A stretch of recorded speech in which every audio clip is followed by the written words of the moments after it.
Good evening, everyone. Welcome to another TAQELAH Meetup. Thank you for your time. We only have few limited people here, but we can have a very cozy talk, and I suggest you also ask questions if you have any to Charlotte. So I would like to welcome Charlotte.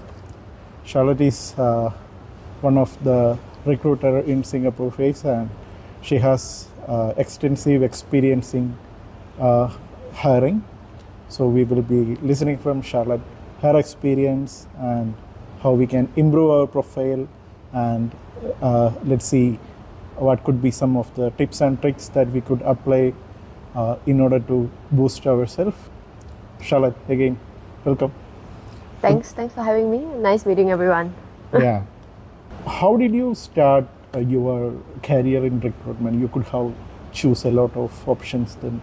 Why recruitment? Yeah, it's never a dream job, right? When you're young, you always be like, I want to be a doctor, I want to be a lawyer. And I just kind of stumbled into recruiting for me. So if you take a look at my LinkedIn profile, my academic background is actually in biotechnology. Wow. Yes. Okay. So at that point in time, I didn't really have any mentor or guidance. That was what was really popular, when I just started picking like what is my what's career and what's kind of education kind of looks like for me. So that was how I started. And after I did my master's degree, which I spent 2 years in a laboratory, focusing on like really optimizing, one of the research to contribute towards like a cause itself is really impactful, but it drains me because I really enjoy the people interaction portion itself, and I think I didn't really have that element, right? So what I did was that I actually merged my academic experience and do healthcare recruiting as a start. So that was how I started in healthcare technology recruiting itself. I really like it. However, I think the healthcare community is a little bit smaller, where the players are quite they know each other, right? They don't really need a lot of help when it comes to headhunting. So I was in a recruitment company previously, and then I decided to move into tech because it's evolving, is really exciting, and I get the opportunity to actually kickstart like a brand new desk, when it comes to recruiting itself. And that was, kind of just, it opens up my eye where like, I think, hey, tech is really exciting. The roles are ever evolving. I got interested to understand a little bit more about the different companies, the different roles. And then eventually I just really grew into recruiting and then decided to move in-house. And that was when I know Sham.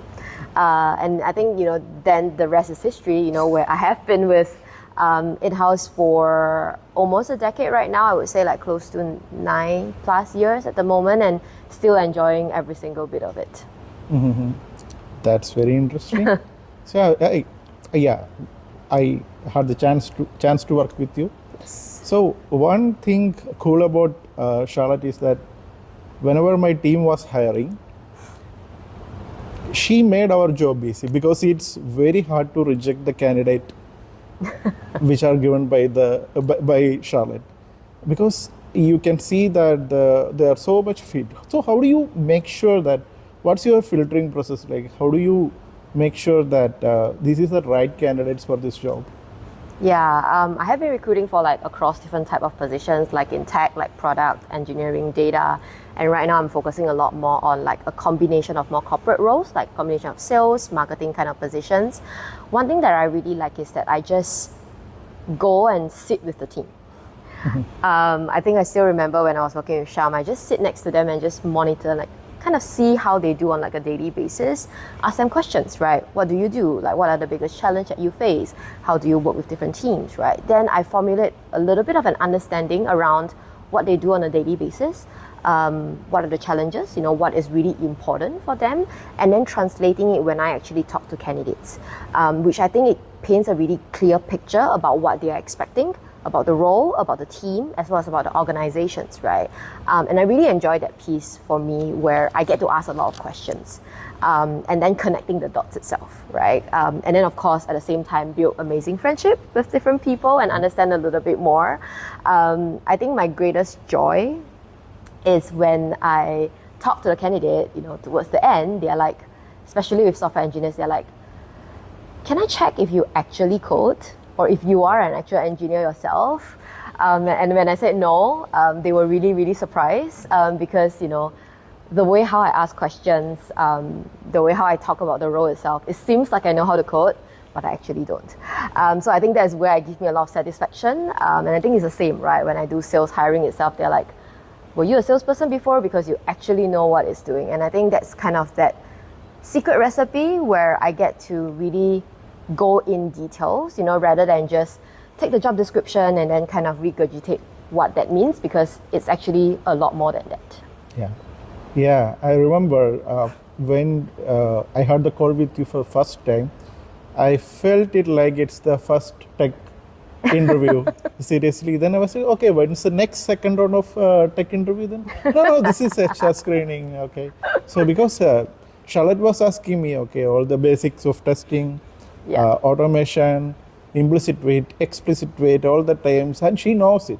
So she managed to understand what it is and try to filter it. I think that could be one of the secret behind why you are getting the right candidate, irrespective of whether it is test engineering or development or sales, anything, right? So that's really cool. So that's something I still remember. I think I gave you a LinkedIn review with you. I specified this when I gave the feedback to you, right? Thanks for the recommendations. But yes, I think that's something that I really enjoy as well. Of course, it doesn't happen overnight, right? I usually calibrate with people as well, and everyone has been really helpful because it's very committed, right? You know, when you're hiring for your team, you want the best team members in. So being able to really sit with them, ask questions, you know, look at profiles together, I feel like that kind of helps me to improve and iterate the calibration much better too. Cool. That's really nice. So this is the first time I am getting an opportunity to interview a recruiter. Usually it's the reverse. So I have another question. So when you, especially in Singapore, right? So the first preference belongs to the citizens and PR, then followed by the foreigners. So you will be getting hundreds, maybe thousands of resume. So will you have any preference, like first you will be going through only citizens and PR, then followed by the foreigners, or what could be your selection criteria? So this is the way how I work. So I don't represent all recruiters. That's something that I wanted to caveat. The way how I work is that I actually understand from the hiring managers around what they are looking for. And being able to be the consultative person to actually advise them, right? So for example, if you're looking at software testers, right, especially those who require coding specific language like Python, Java, etc., or specific experience within Selenium, UFT, right? It's very, very small pool who are, you know, in Singapore, what we call like locals, right? Singaporeans and PRs. Does that make sense for us to kind of just start from only there, right? So being able to provide a bit more of the talent availability and insights and let them know around, hey, you know, if you were to restrict that, it will really limit the pool into, you know, probably just a handful of people, and it will lead up to like a longer hiring process. Does that make sense to do that, right? Of course, there is definitely a priority for us to look into locals, but I think it's not just that. That's one facet of it. The component is to make sure that we hire the best talent, right? So if the skill set is very niche, the specific requirement is really, really maybe because of the programming language, you know, sometimes maybe because of language requirements as well and the market focus, we may need to really look into like, you know, sponsoring visa, right? And that's when the open conversations need to happen, you know, with the leaders to understand what's the strategy so that we can cater for the hiring accordingly itself.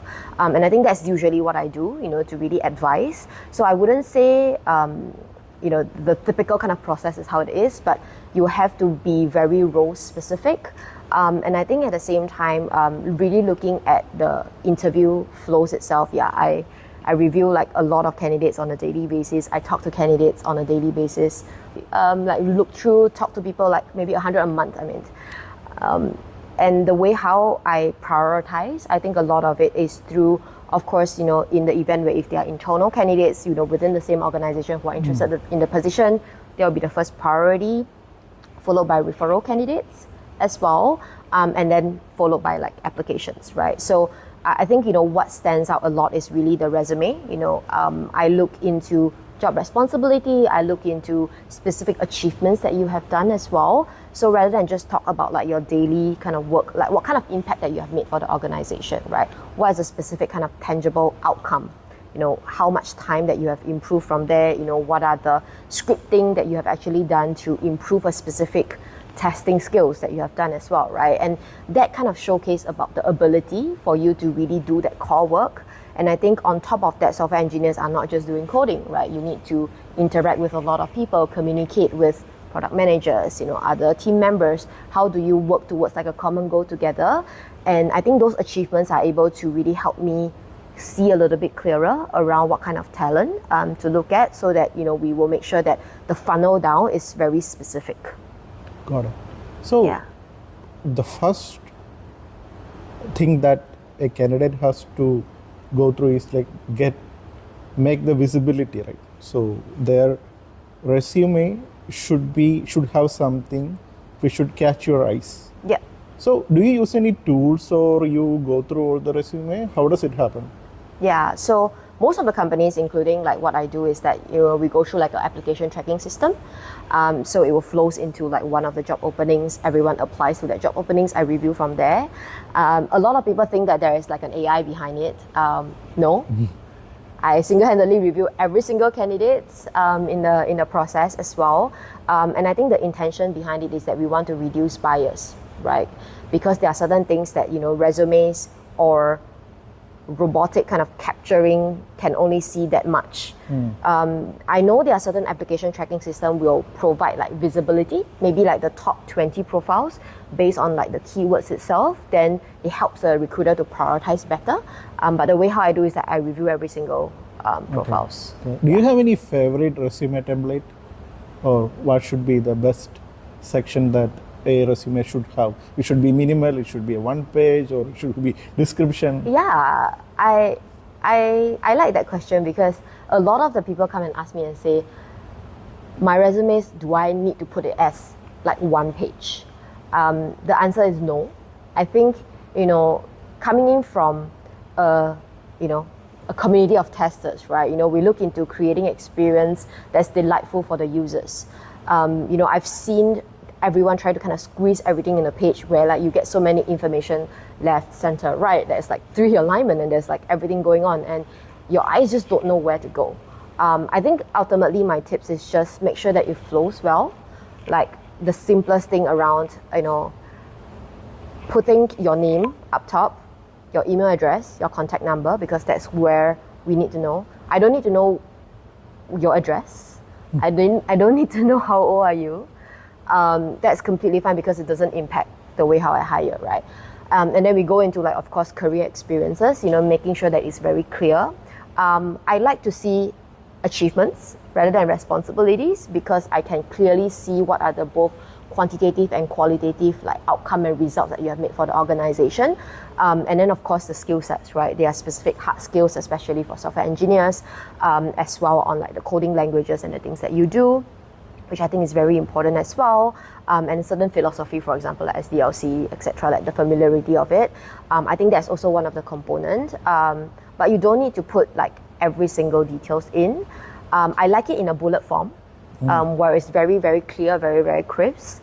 You can do like a quick summary around like the why behind, like what do you want to do and why are you interested in this particular position. I feel like there's a little bit of that storytelling element for me to understand why you apply to this position, and that you're not using this resume to apply for 100 other roles as well, right? Which recruiters can tell if you're mass applying without thinking versus if you're being very intentional around like the companies that you're actually applying for. Also make sure that, you know, your resume is translating onto your LinkedIn, which is your digital resume and portfolio, right? I think that is one of the more dynamic platform where you can showcase something that is not just your career, but being able to talk about, you know, what are the interesting content and feature that you have done. You know, is there any open source work that you have done as well, right? Or is there any other particular area that you're passionate about that you can actually talk about there, to showcase a little bit more kind of character and personalities rather than just, hey, this is who I am and this is what I've done. Because I think every individual is more than just their professional career. So being able to really have like a catchy headline. So for example, like my headline is a professional matchmaker, and I love that. And that really defines who I am. And if you can think of something that is like a really eye-catching headline, people will be interested and be like, hey, I'm curious to know who this person is, right? And then that's when it kind of catches your eye and look into it a little bit more.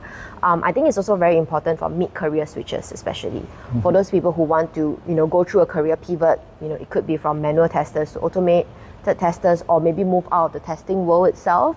Being able to explain like the why behind those changes and why are you going towards that, and the transferable skills that are available, that would actually help to, create more clarity, right? When recruiter look at the profile, when the hiring manager look at the profile, because if not immediately when they look at experience, they'll be like, hey, this is not suitable. So I think that's also something that has actually helped, in order to create that clarity about who you are as a candidate. Understood. Yeah, I think anyone has any question to ask to Charlotte? I have a question. Is a cover letter is a must, because you were saying that in the resume we can have some money, Yeah. right? So I was thinking whether is a cover letter will be better separate from the resume or. I think it really depends on like everyone's working style. I don't look at cover letter myself. On average, resume screening would need to be quite fast because of the workload and the amount of like roles that we have on a daily basis as well. So I generally go into like more achievements and the work responsibility very, very quickly, rather than go into like from the top to bottom, right? Of course, I think from a candidate perspective itself, especially those who are going through career switches, it's really important to explain the rationale, like why behind it. And I think that's when the cover letter helps, right? Or if you want to showcase about the research that you have done in this organization and also about the role, I think a really crisp summary would be really helpful, because on average, I think a recruiter spends maybe 2 to 3 minutes on one resume. So how do you make it the most impactful? I think that would be very important. Yeah. Yeah. Yes. Yeah, so we're talking about switching your career, right? Switching the roles. Yes. So if somebody is interested, was working in a different role and is wanted to switch to another role, do you think, is there any better strategy that you came, you were monitoring the resume, or you found that there is a better strategy that somebody can take another courses, maybe whatever course they take, and understand the processes, and apart from the resume, do you feel like any kind of patterns you were monitoring the resumes while switching the roles? So when it comes to career switch, it's a very interesting topic, right? And I think it's a lot of people who are considering that as well. Probably I'll take a step back before going into the resume portion, a little bit more around understanding why the career switch. And I think a lot of people they want to switch because, hey, this is fancier. Hey, this would get more compensation. But, I feel like it's really important to do a little bit more discovery yourself to really understand why the switch, what is the impact, network with people who have done the switch or who are in the current role right now and say like, hey, what are the pros and what are the cons, right? Is that something that you are comfortable with?